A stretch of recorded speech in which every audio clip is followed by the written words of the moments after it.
Assalamualaikum warahmatullahi wabarakatuh. Perkenalkan, nama saya Kori Aina, NIM 232024620, Program Studi Teknik Geodesi. Dalam video ini, saya akan menjelaskan beberapa poin tentang bab prinsip kuadrat terkecil.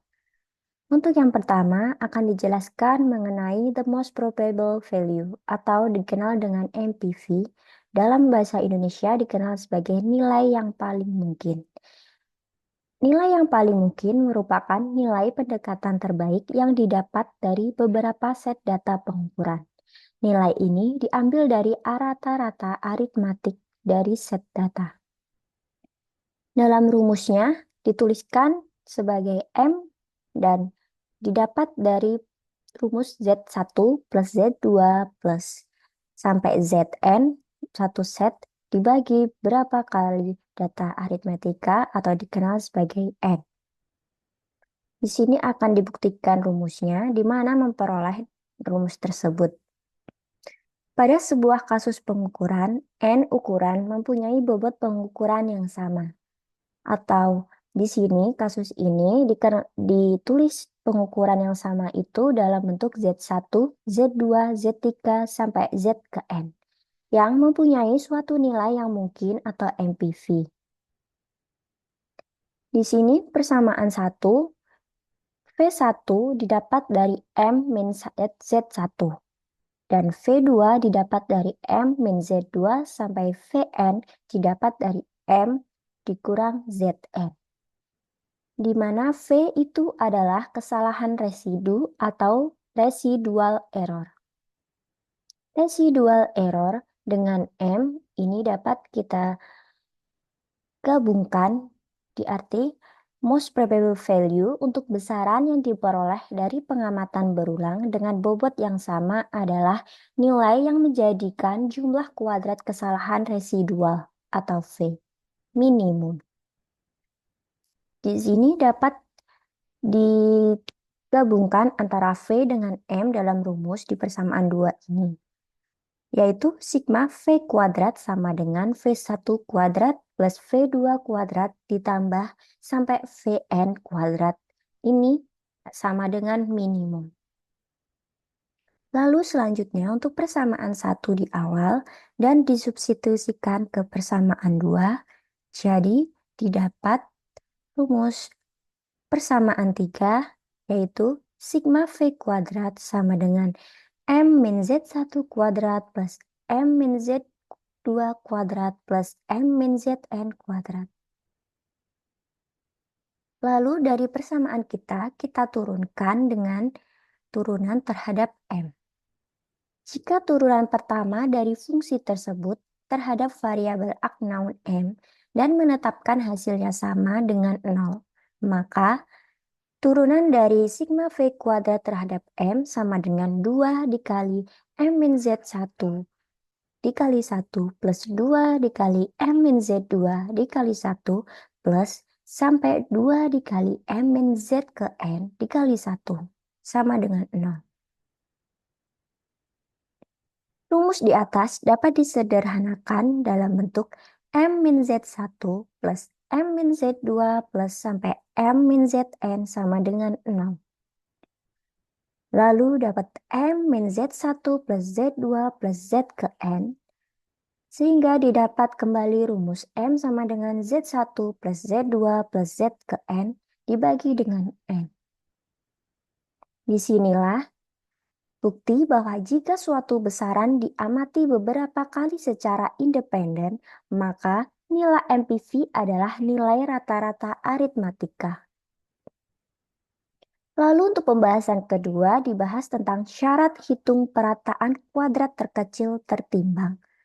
Konsep perhitungan, hitung perataan kuadrat terkecil diterapkan untuk pengamatan yang memiliki bobot yang sama atau bobot satuan.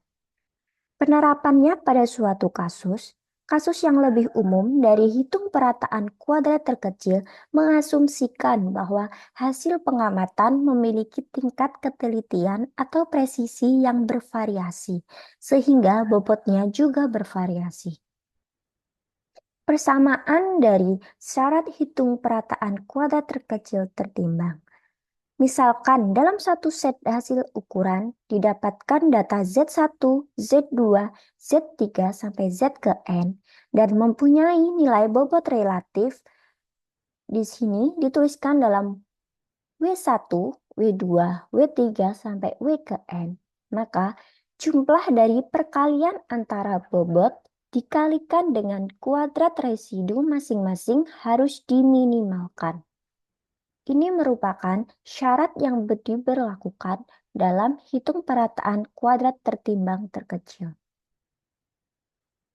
Persamaan 1, W1 V1 kuadrat ditambah W2 V2 kuadrat ditambah W ke N V ke N kuadrat sama dengan sigma W V kuadrat sama dengan minimum. Di sini adalah persamaan dalam satu set data hasil ukuran. Selanjutnya, dari persamaan 1, jika diketahui V itu didapat dari M min Z, maka didapatkan persamaan 2 sebagai berikut. W1, V1 dari M min Z, jadi W1 dalam kurung M min Z1 kuadrat ditambah W2 dalam kurung M min Z1 kuadrat ditambah sampai W ke N dalam kurung M min Z ke N kuadrat sama dengan minimum.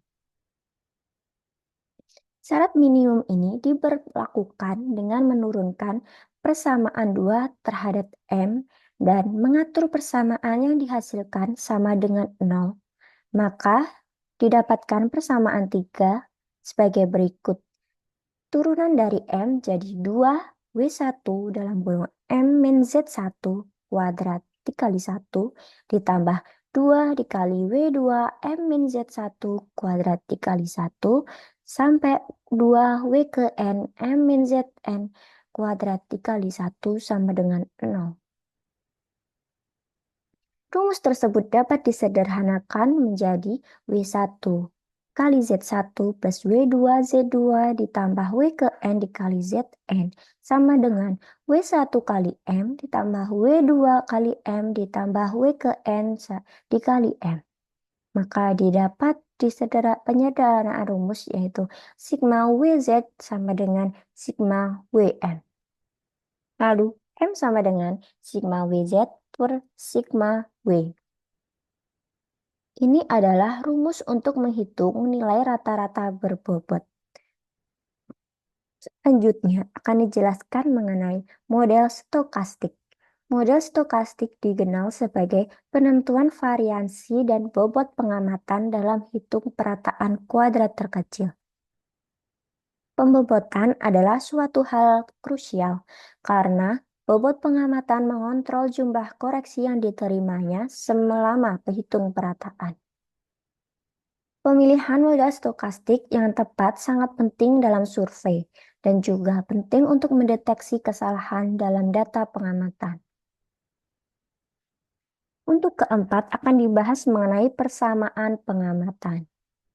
Maksudnya, apabila terdapat sejumlah persamaan yang menyatakan hubungan antara besaran yang diukur atau LI dan besaran yang dicari atau X, Y, Z sampai dengan U, di mana I sama dengan 1, 2 sampai ke N, dan nilai N sendiri adalah lebih besar dari U, maka persamaan dimaksud disebut persamaan pengamatan. Contohnya, persamaan pengamatan dituliskan sebagai fungsi umum LI sama dengan FI dalam kurung X, Y, Z sama dengan U. Fungsi tersebut dapat berbentuk linier dan non-linier. Untuk selanjutnya dibahas mengenai linearisasi persamaan. Di dalam perataan parameter, fungsi umum berbentuk non-linear diubah ke dalam bentuk linear melalui uraian Dirac-Taylor. Jika fungsi non-linear berbentuk LI sama dengan FI X, Y, Z, parameter 3 buah di dalam rumus itu didapatkan parameternya yaitu ada X, Y, Z, dan banyaknya besaran yang diukur ada N buah, di mana nilai N itu lebih dari 3. Jadi, uraian deret Taylor dapat dituliskan sebagai berikut, di mana f x 0, y 0, z 0 merupakan harga awal deret atau merupakan harga pendekatan Li. Sebutlah jika f sama dengan Lo, maka dx sama dengan x min xu, dy sama dengan y min yu, dan dz sama dengan z min yu, maka dx, dy, dan dz yang cukup kecil, x sama dengan sebanding dengan xu, y sama dengan sebanding dengan yu, dan z sama dengan sebanding dengan zu. Kita dapat mengabaikan suku-suku berderet 2 dan seterusnya. Jadi, didapatkan menjadi berbentukan linier sebagai berikut. Untuk selanjutnya adalah penerapan rumus-rumus tadi dalam suatu kasus perhitungan. Dalam suatu soal, ditanyakan hitung nilai yang paling mungkin untuk A dan B dalam persamaan di bawah ini dengan metode kuadrat terkecil. Dan anggap observasi memiliki bobot yang sama. Diketahui ABC sebagai berikut. Dan ditanya nilai yang mungkin dari A dan B. Maka, langkah pertama adalah kita mengetahui dua besaran unknown A dan B. Akan dihubungkan dengan besaran-besaran pengamatan atau nilainya ada pada sisi kanan persamaan. Maka nilai A dan B dapat diperoleh dari dua persamaan, sehingga terdapat satu persamaan redundan atau berlebih pada ketiga persamaan tersebut. Yang pertama, kita menentukan nilai sembarang dari tiga persamaan tersebut. Jika dihitung langsung, jika dihitung langsung persamaan A, B, dan C didapat nilai A sama dengan 1,5 dan B sama dengan 1,5. Maka jika disubstitusikan ke persamaan A, B, dan C didapat V1 sama dengan min 0,300, V2 sama dengan min 7,050, dan V3 sama dengan min 10,000. Yang kedua, kita hitung persamaan fungsi AB. Fungsi persamaan AB disubstitusikan ke FAB, maka didapat sebagai berikut. Yang ketiga, turunan parsial dari fungsi FAB terhadap masing-masing A dan B. Untuk meminimumkan sebuah fungsi, maka turunannya harus sama dengan 0. Turunan parsial persamaan FAB terhadap setiap besaran unknown diset sama dengan 0. Maka setelah diturunkan di masing-masing persamaan, didapat dua persamaan berikut.